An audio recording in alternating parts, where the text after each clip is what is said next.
Good morning, students. This is the second part of the fifth chapter inside the atom. In the last lecture, we have studied about Rutherford's nuclear model of atom. Rutherford's atomic model stated that every electron revolves around the nucleus. But as per the law of physics, if any electrically charged body is revolving in a circular orbit, its energy go on decreasing.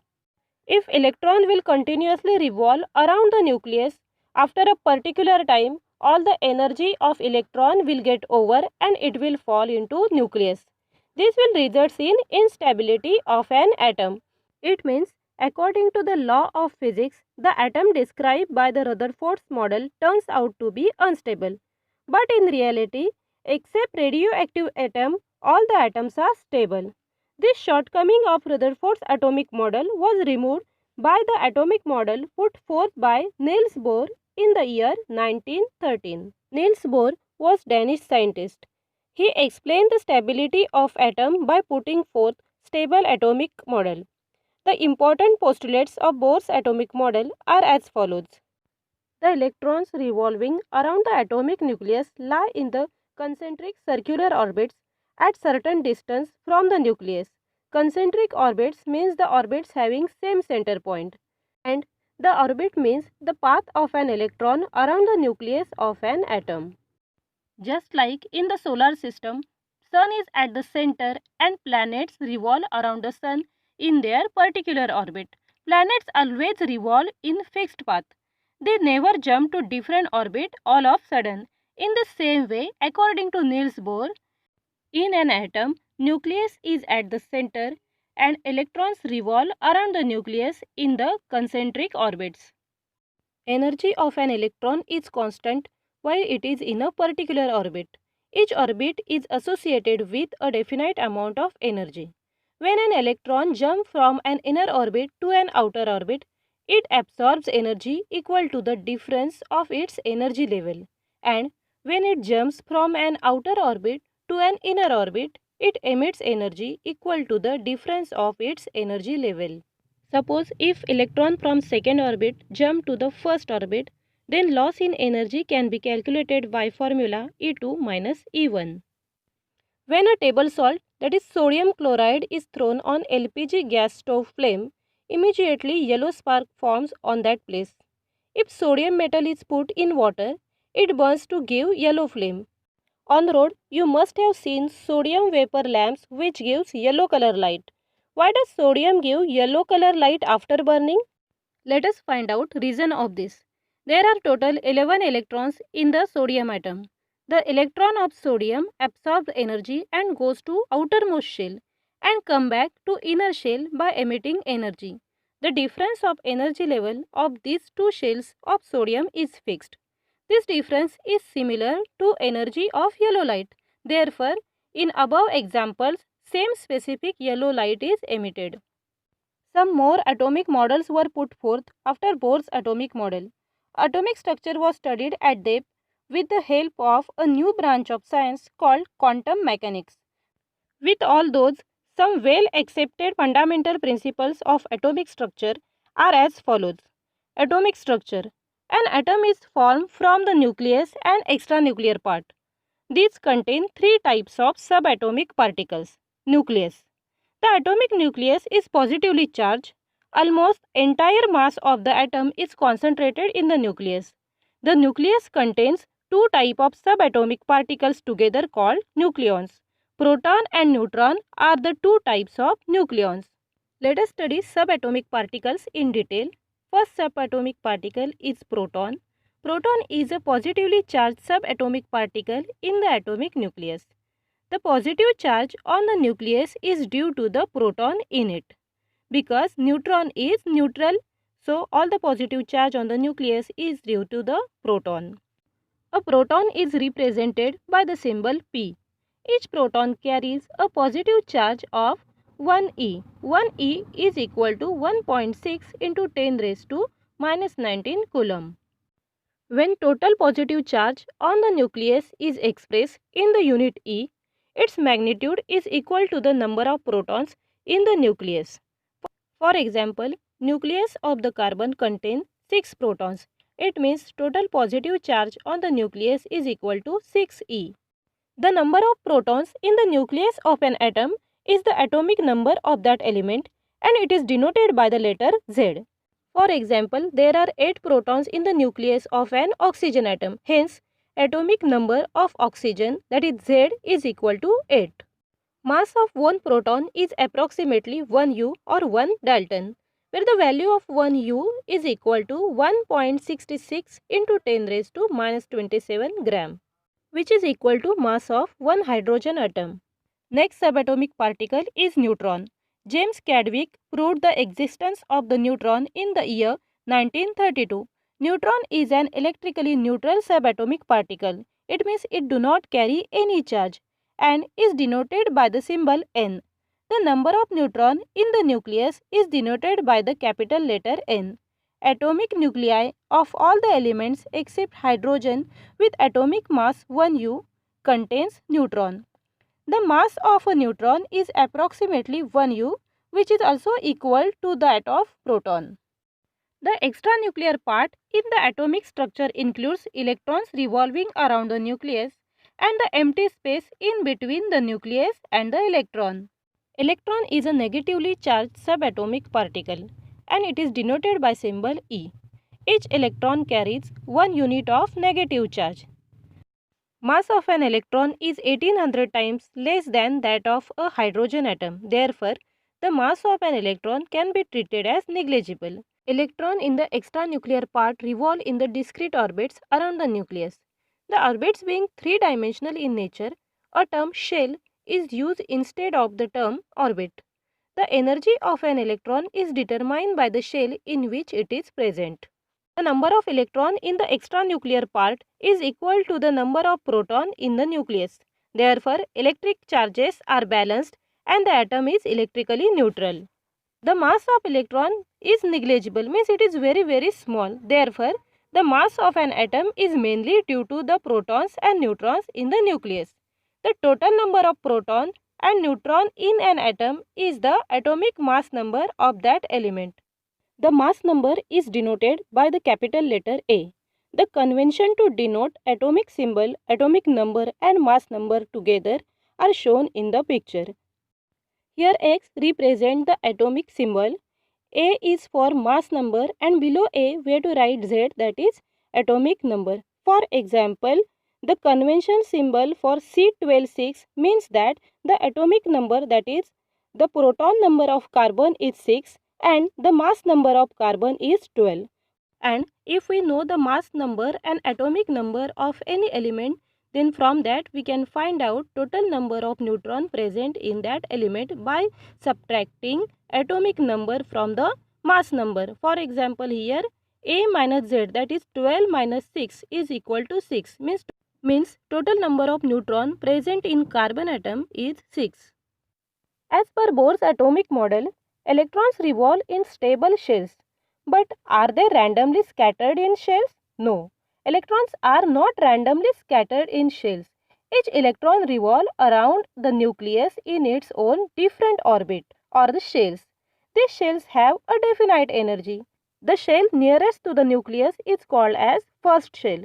The next shell is called the second shell. A symbol N is used for the ordinal number of a shell. Shells are represented by the capital letter K, L, M, N and so on, corresponding to the ordinal number N is equal to 1, 2, 3, 4, etc.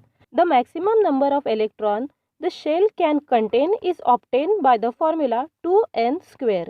As the magnitude of n increases, the energy of an electron in that shell increases.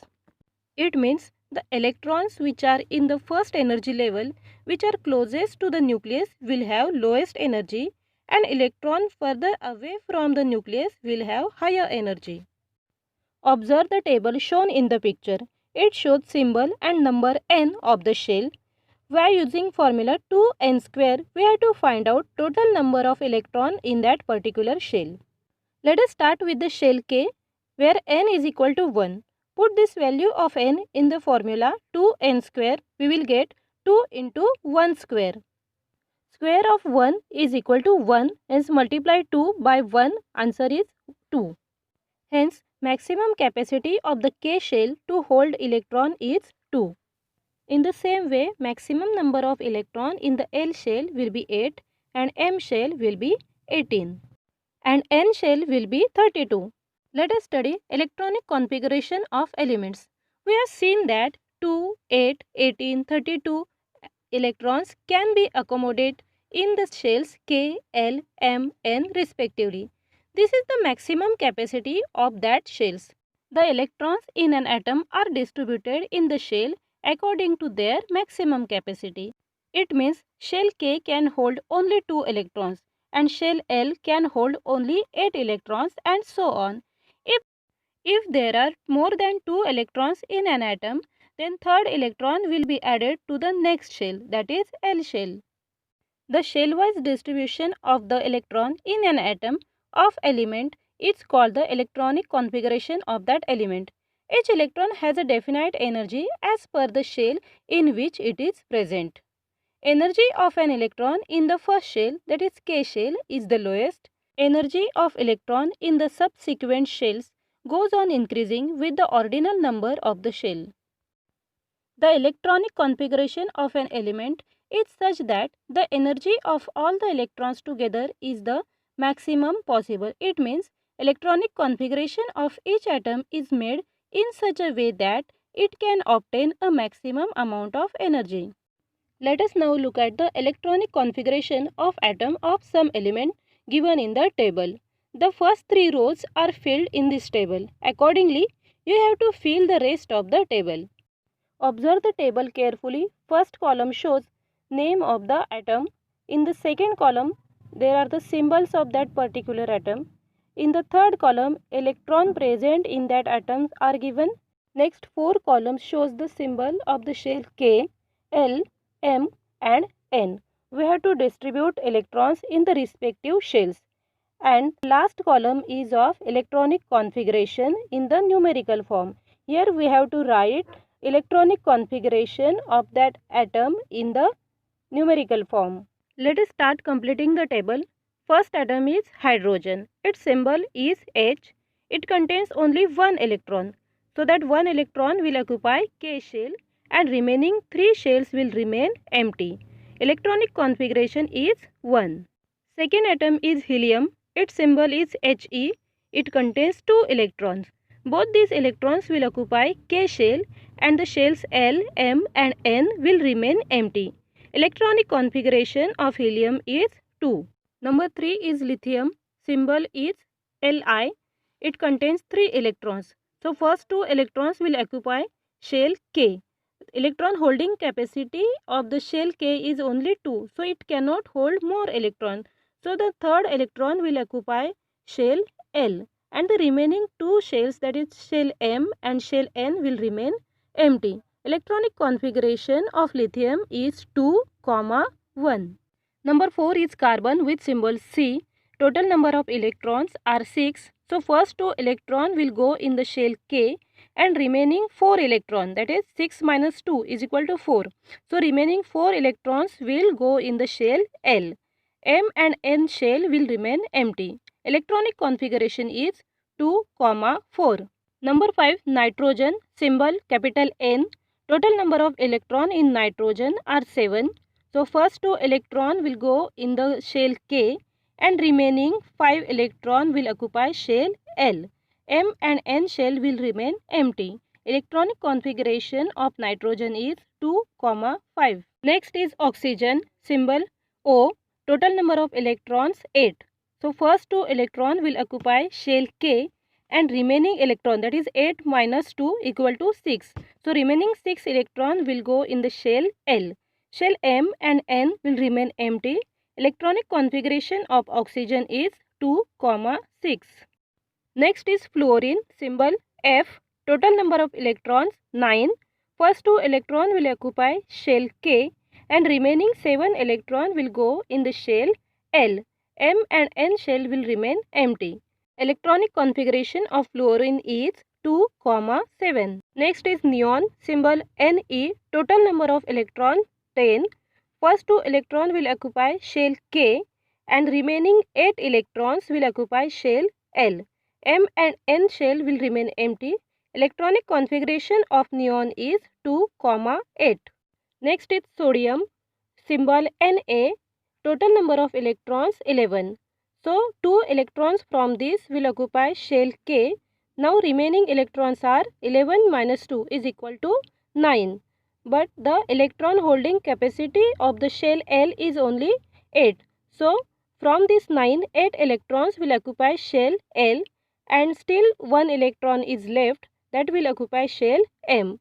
Shell N will remain empty. Electronic configuration of sodium is 2, 8, 1. Next is chlorine, symbol Cl.